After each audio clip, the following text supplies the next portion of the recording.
Hi everyone, this is William from the Headphone Experience. I'm here tonight with my first impressions of the Kennerton Rognir headphone, and this is the planar version. There are two versions of the Rognir right now, the planar version and the lower priced dynamic version, but this is the planar version, which was the first to come out.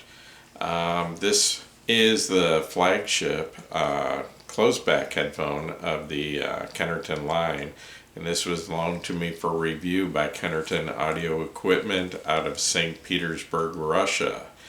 This headphone has a retail price of $3,837 US, and it is currently on sale for 10% off, which makes it $3,454 US.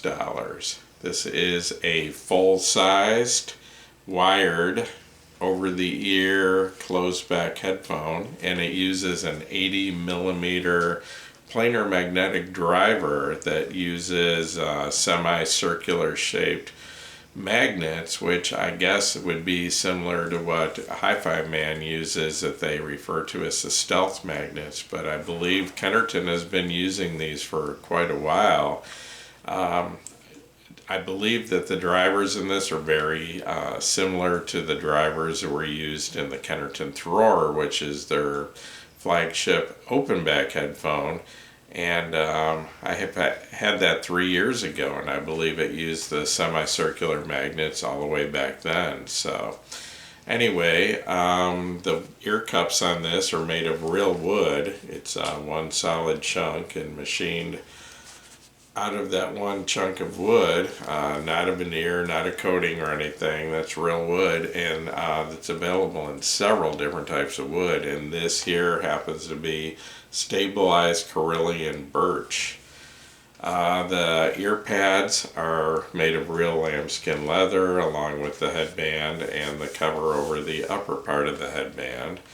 And according to Kennerton, the weight of this is 414 grams, and to be honest, I forgot to throw this on the scale and see what I came up with, but usually Kennerton's pretty accurate with their weights compared to my scale, and I will throw this on my scale and weigh it before I do my full review of this headphone. But to be honest though, it feels like that weight is probably pretty accurate. It's actually a pretty light headphone for a closed back.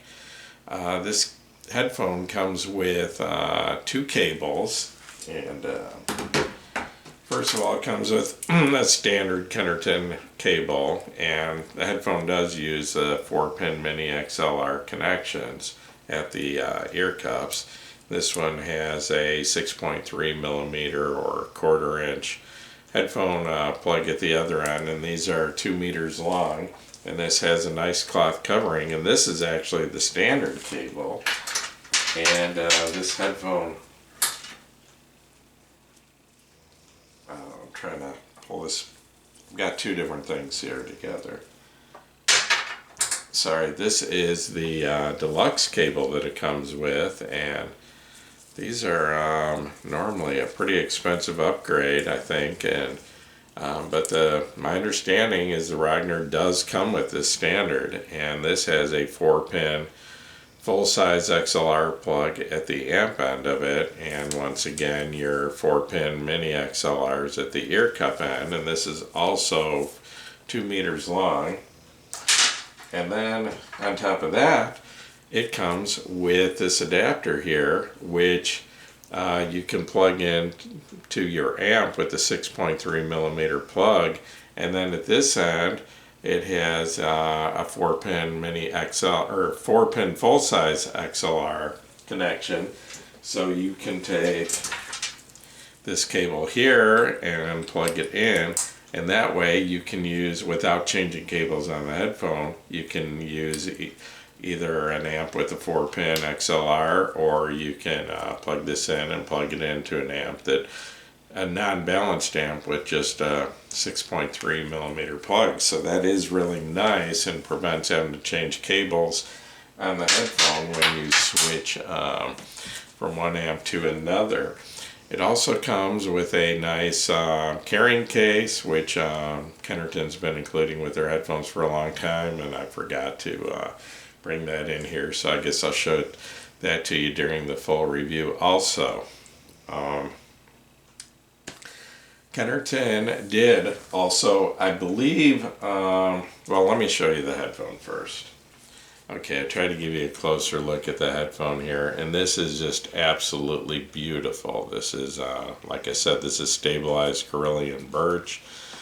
The ear pads that come standard on this are not tapered. They're just kind of the same thickness all the way around, but they're real lambskin leather, and I believe they use memory foam inside, which is different than the foam that Kennerton has been using. The foam that Kennerton was using, if you press it, it springs back real quick. This, like I said, I think is memory foam, and it comes back a little bit slower. This has a self-adjusting headband on it. They swivel here. You've got a little bit of twist here, not a whole lot. And you can see the 4-pin mini XLR connections here on the ear cups. These are very comfortable, actually. They're not the lightest headphones in the world, but they're not heavy by a long shot. They're just pretty much average for a full-size over-the-ear headphone. And they happen to, like I said, they self-adjust. They're very, very comfortable. And one thing I did want to point out, these have really good isolation, probably better than any other headphone I've heard, as far as keeping outside noise out and keeping the sound from the headphones in. The isolation is very good on these. They do have one small port in each ear cup. You can probably see it up here. And something I did notice, that when I'm listening to these, if I reach up and put my thumbs over those ports, the bass completely goes away. So those ports are necessary for these to produce the low sub bass that they do.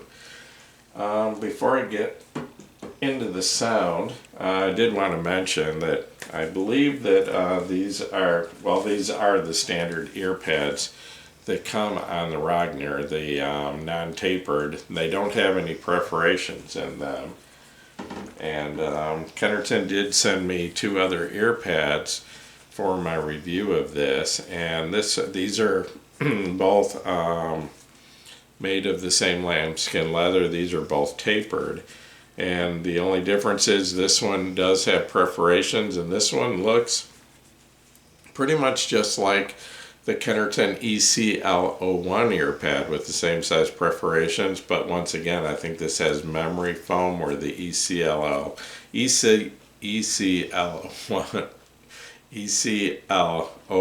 I'm sorry. It did not have the memory foam, so this has a different foam in it. And they also sent me this ear pad, which is the same, except for it has no perforations at all. And my understanding is this is the ear pad that comes standard on the dynamic version of the Rognir that just came out like about a week ago. So Kennerton did send me a pair of these to try with this headphone. And when I get into sound, I'm gonna, tell you how glad I am that they did that. So anyway, the equipment I used in reviewing this, and I've had this about 10 days now, and I usually try to get my first impression videos out a little bit quicker, but I've had more equipment come in the last few weeks than I've ever had in a short period of time before, and I've been trying to get a video out about every 3 days. I'm doing my best here. So anyway, I used a Cambridge Audio CD 540C CD player as a transport only. I've used 3 different DACs, the topping D70S, the D90 SE, also by topping, and the Denafrips Pontus 2, which I haven't even done my first impressions of. That came in even after this headphone. And then as far as amps, I'm using an Audio GD Master 9, a Burson, conductor 3 reference and a Waveborn Edelweiss 3 Power Amp Plus, which is a tube amp. I did want to mention that the build quality and materials of this headphone are absolutely excellent, which has always been the case with Kennerton headphones.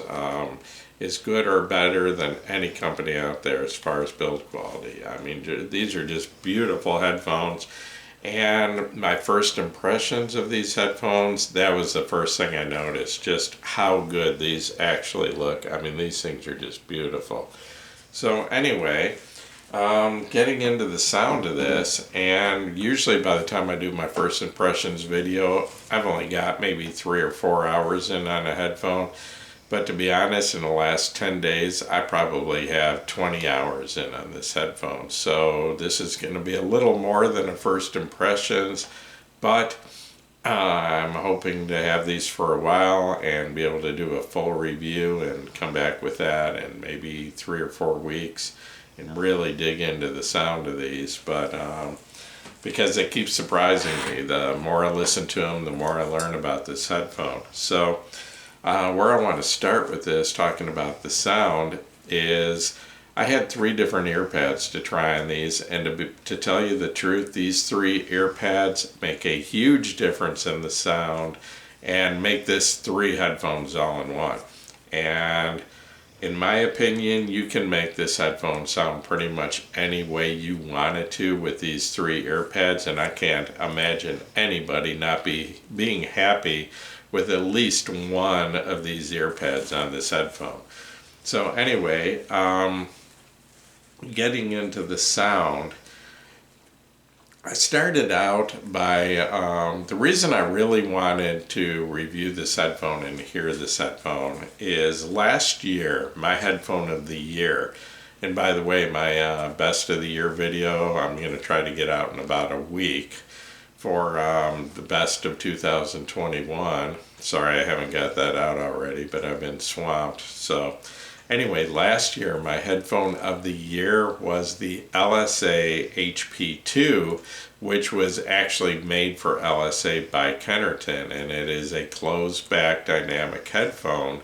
And I just love that headphone. It's quite a bit lower price than this. I think it sells for $7.99. And to be honest, that's still my favorite headphone under $1,000. I haven't heard anything I like better, and I think it competes with a lot of headphones at 2-3 times its price. So what I was hoping is that this headphone, the Rognir Planar, would be similar to that, but even better. So I kind of use that as my measurement or my standard to judge this headphone. And the HP2, I absolutely love it, but there are a couple things that I thought it had a little bit of room for improvement, a couple of categories. Okay, it's crystal clear, very detailed, and this is, I'm talking about the HP2 still. It has a very large soundstage for a closed back headphone, and it's easy to drive, and it has exceptional sub bass. Okay, the HP2, in my opinion, has the best sub bass that I've heard from any headphone up to that point. It goes very low, it's very tight, it's very solid. Okay, the only things that I thought could be improved on the HP2 is I would like it to have a little bit more weight to the mid bass, and I would like the mids to be slightly warmer. The mids, like female vocals on the HP2, are great, but they're just slightly dry in my opinion, and they could be just a little bit warmer, a little bit more liquid sounding. So anyway, when I got this headphone, that's what I was hoping for, that it would be an even better version of the HP2, or, sound similar. And with the stock ear pads, and that's what I tried first, and that would be the ear pads that I just showed you that are on the non-tapered ear pads, I would say, yes, it does sound very similar to the HP2, but it has, to start with, even better sub bass. It goes even lower.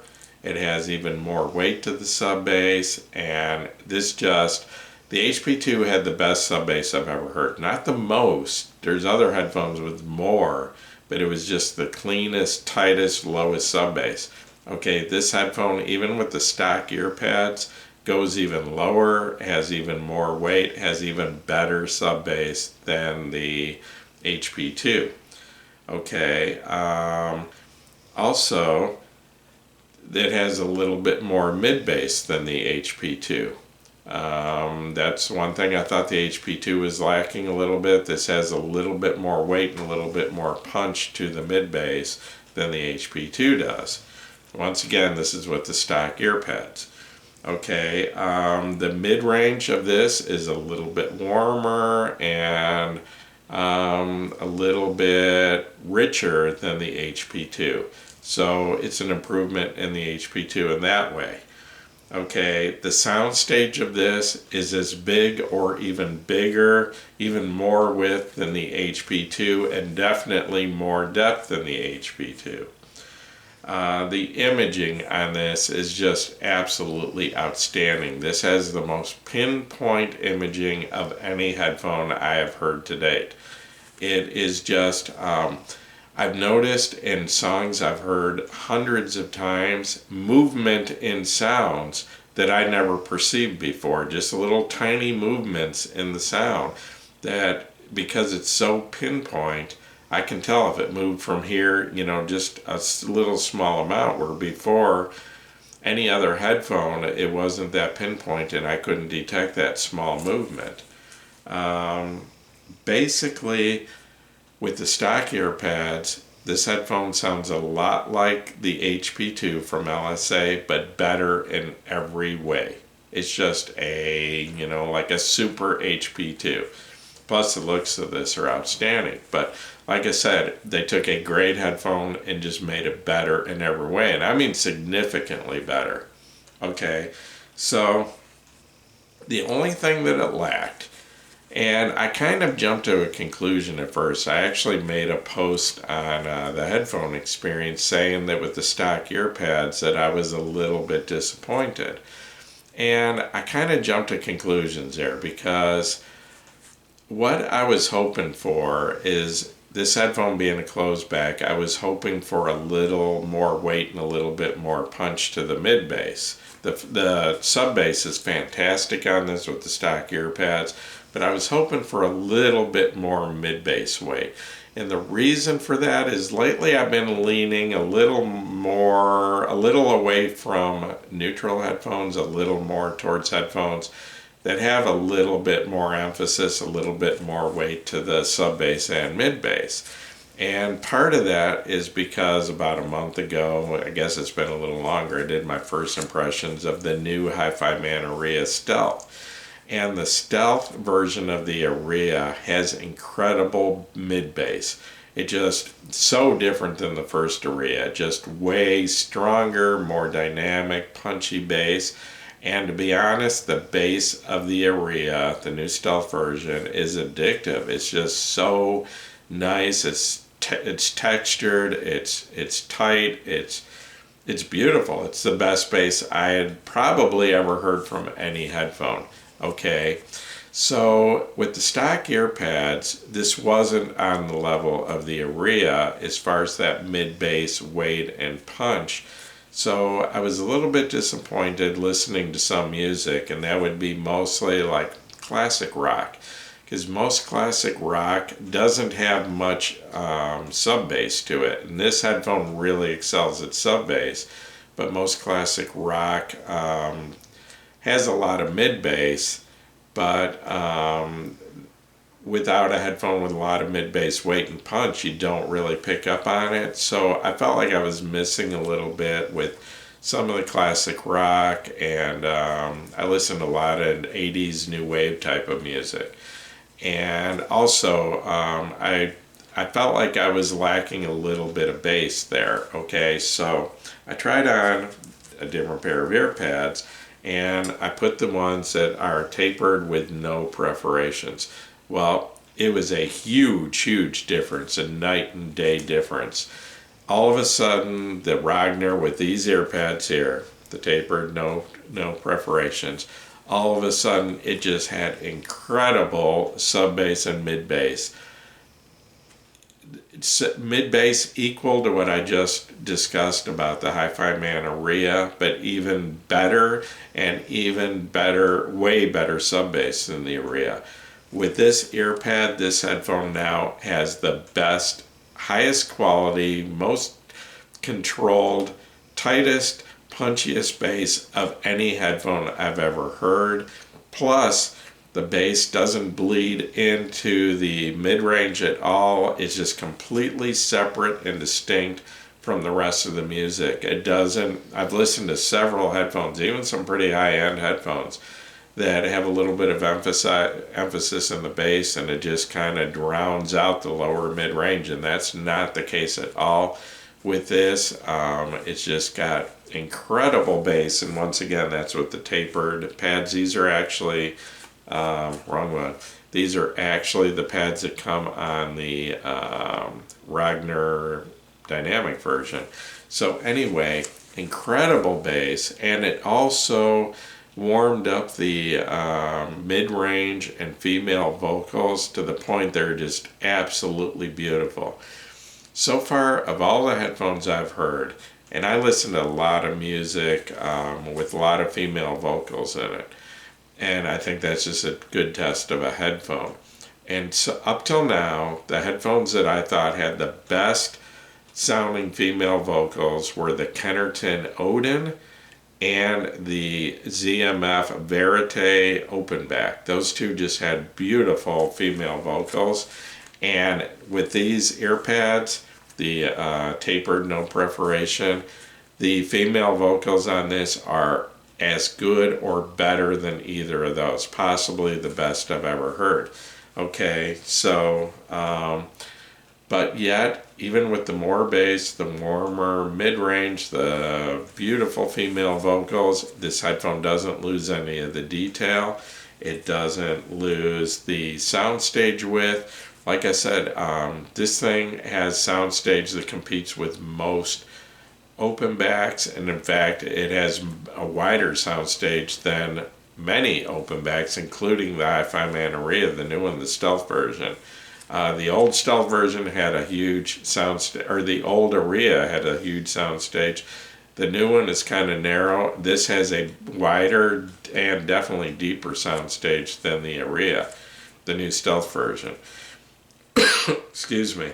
So anyway, but with these pads, the tapered, non-perforated,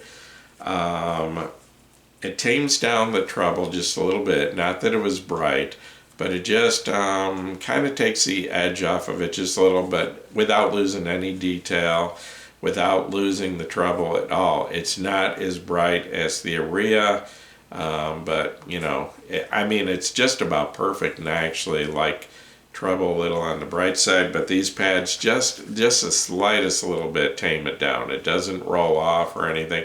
Still really good sparkly treble with lots of detail.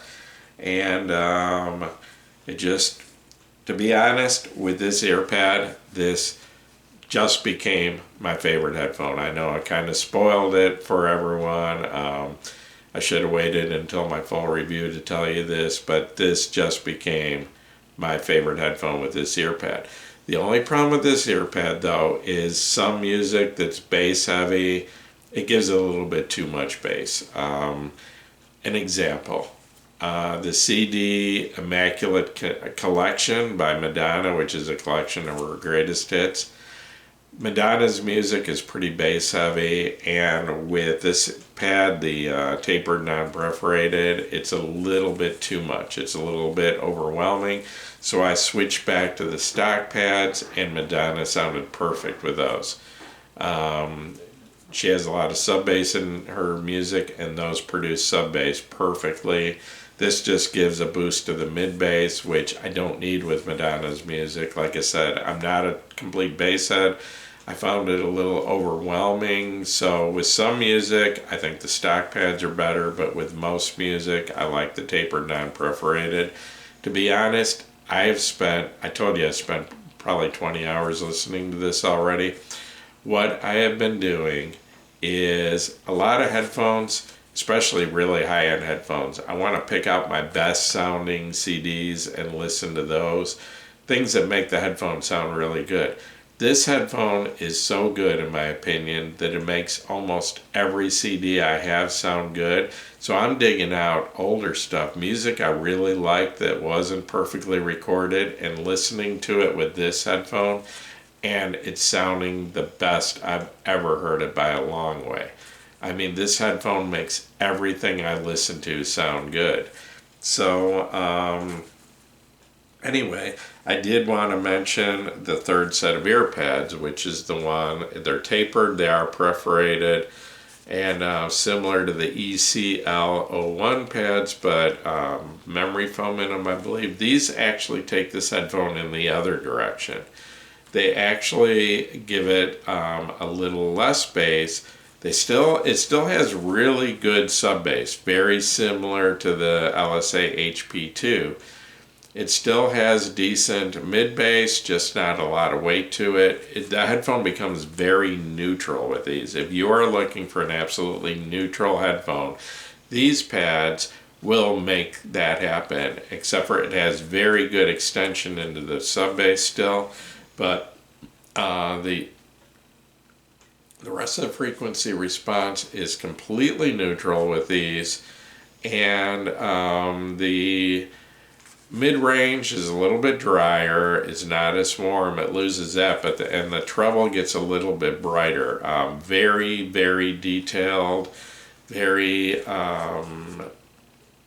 very sparkly, very noticeable treble, very similar to the new Stealth Aria.